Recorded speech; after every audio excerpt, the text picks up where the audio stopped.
ducked off low key, yeah, you know me. Kickin' with Tyree, hit it three like Kyrie. Where I asked the title Gaslit, like we said, it shows that there's some type of deception. What are some of the biggest misconceptions you're looking to, expose in this film? Yeah, so the gaslighting is really being done by the oil and gas industry on a global level, or for all of us. They're telling us that, we need oil and gas, that we can't switch to renewables. The people in this film would all say, this isn't true. So we've got to deal with their lies there. But then locally, what I found with every community I went to is that, at some point, they come into a neighborhood and they make a lot of promises. They tell you, we're going to bring jobs for your community. We're going to build things for your community. Like, this industry is safe. You're going to be happy that we're here. And whether we were in Corpus Christi, Texas, or we were in Mossville, Louisiana, wherever we went, they're deceptions. They're just telling them one thing and doing something else. So the jobs don't materialize. People are getting sick. One area we film in Louisiana is known as Cancer Alley. It's the area between Baton Rouge and New Orleans. And the cancer rates are just unbelievably high, higher than the US averages, higher than Louisiana averages. So, yeah, I mean, it also plays on the natural gas. We are talking about LNG, which is this liquefied version of natural gas. We hate the term natural because it's not natural, but yeah, there's a lot of deceptions going around, and I think this film, the people in it really cut through those deceptions and they show you the truth. Just touching on the industries like LNG and then the petrochemicals, as you talk about in the film, so many people don't understand what that is. How did you approach making complex issues more accessible to the people who might not understand what's going on? Yeah, that was definitely on our minds because there's a lot of technical jargon and, we didn't want people to get lost in that. So we do a couple things. We get out there and we show it to you, first of all. So when we're in the Permian Basin, which is the biggest oil drilling field in the US, we have a thermal camera that can show you the emissions, show you what you can't see with the human eye. We also have some animated explainers in there that'll kind of like get to you in between meeting people and be like, this is just what you need to know about fracking, and then we move on. So yeah, I think it's really accessible, and I wouldn't worry about that so much because we're going to give you what you need to know, but the story's really told by the individuals living it, so it's really character based. Hmm. Um, Jane Fonda serves as almost like a guide throughout the film. How was it? How did her presence help you storytell? And also, how was it working with, a legend in film? So as well. Yeah. I mean, Jane's an icon. She's incredible. And she just like lives this work. She's the real deal. So when she came in, she just elevates everything. She's playing a couple roles in the film. So we travel a lot of ground, we meet a lot of people, and Jane serves as the audience avatar, kind of letting us know where we're going next, giving us any of that info I mentioned that you might wanna that you need to like understand the stories people are telling you. She also reacts to people. She's really good at connecting with folks, even some might be surprised on all sides of the political aisle. We've got people in this film, we've got Republicans, Democrats, Independents, and I think there's a lot of folks who feel that they haven't really been heard. And when Jane Fonda's there listening to you, you could just see people open up. It was really something else. So this is my first feature directorial debut, and getting to work with Jane Fonda, I'm just crazy lucky. That's beautiful. As your first like feature, what were some of the obstacles you had to overcome to just feel comfortable in that spot as a director, and how did you overcome that? Yeah, so in a way, it was an extension of the work I've been doing for a long time. So that part felt, pretty natural. I will say that like the editing is a lot harder. So we had 500 hours of footage.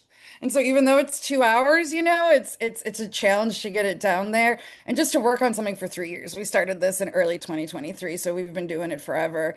Um, but other challenges, I mean, we're out there in like dusty West Texas. We had sandstorms, we had heat too high that the cameras weren't working, there were a lot of like physical challenges like that. And then, and a little bit more serious, there's also I'm going to a region that I don't live in, and this is something I've been doing for a while, but like you really don't want to go in with any expectations. You want to hear people, you want to hear how they tell their story. And I saw my role and kind of the role of the filmmakers on it as like tying together all these stories. Like people can tell their own stories really well. They don't really need us for that, but kind of putting it in a way, we go to Germany in the film. We kind of go to this global politics about the issues, and I really felt that's like what I could bring to it and what we the crew could bring to it. Um, with the communities, it's a strong thread of like the resilience of these people who have suffered through this for years and years. Um, why was it so important to highlight that resilience and show that even though they're suffering through this, awful thing, they still are trying to, fight back and, make sure the people who come after them in this community can have a, safe and healthy life. Yeah, that was always on our minds, especially when some of the people we went to film, I realized that Greenpeace video crews had been there decades before, like in the 1980s and 1990s. And I was concerned about like, would this feel depressing rather than empowering? But then you look at some of the people like Diane Wilson, this fisherwoman in Texas, and she's been fighting a long time. We have footage from her for decades, but she also just had this huge, huge win, this lawsuit against Formosa Plastics there that now other communities are mimicking and trying to hold, industry accountable for the pollution they're doing, the damage they're doing in their neighborhoods. So it's really important to show like these people aren't victims. They're organizing, they're smart. Each community has a different way of fighting, Some are kind of doing like a citizen science thing. Others are doing protest, direct action. Some are using lawsuits like Joe and Joy Banner in Cancer Alley in Louisiana. And that's just the reality of the situation. We also, been making environmental and climate content for a long time, and it can feel heavy. It's things in general aren't going in the right direction, but I think we need to like celebrate wins when they happen too. I don't think the movement always does that. And so, we wanted to give people the hope like things can change, things have changed. But when you're fighting against these billion-dollar industries, you got to always kind of keep an eye on things because they'll keep trying to come back, like Joe Banner says. And one other thing I'll add in the film, it turned out that a lot of the people we were interviewing were going to New Orleans for this big protest. And that's sort of the last big piece of the film. And we also show joy there because the movement is joyful as well. Sometimes I think the most joyful times are when you're with people as you struggle, as you fight for a better life. So I'm really hopeful, when I think back to that Greenpeace crew in the 90s, I hope there's a Greenpeace crew or really any crew using our footage in the future. And I hope they're telling a more positive story. And I really do believe that's possible. With, these environmental crises that are going on around the country, and as the rise of AI and these data centers become a new environmental problem, how do we take the fight that we are doing or you are doing with the LNG and the petrochemicals? How do you take that fight and translate it into what's going on in cities like Memphis, Tennessee? That's it. Yeah. Yeah, it's all related. You look at like water sources and industry. I would say even though our film is mostly about LNG and petrochemicals, I hope people can watch this and kind of look at what's going on in their neighborhood. Maybe it's a power plant, maybe it's a data center, maybe it's something a little different. But the values are the same, and you might want to kind of, use some inspiration from the people in the film and think about how you can fight it there. But yeah, it is interesting to see people recognizing the water situation because when we're down in Corpus Christi, which has a huge problem with clean water, they've got these desalination plants that take salt water and make it into fresh water, but it's almost entirely being used by the industry, and now it's just getting worse with the rise of AI. So, I think even if you don't have an LNG plant in your neighborhood, you're going to watch this and it's probably going to trigger something for you no matter what. Um, what do you want audience to leave the theater thinking after seeing and feeling after seeing Gaslit? Yeah, I think there's going to be some kind of righteous indignation, you know, that's what we're hearing about so far.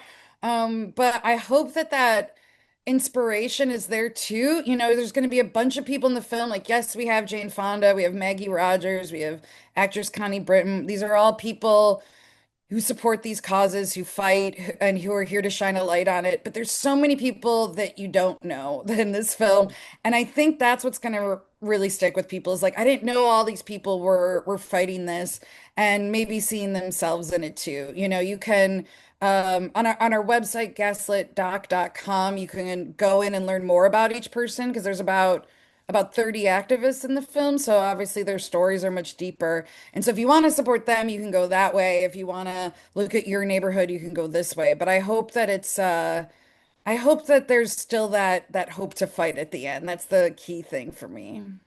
Hmm. Um, my last question for you is, what is the next step for you post this film? You know, like what is the next step for these communities? What's the next step for you?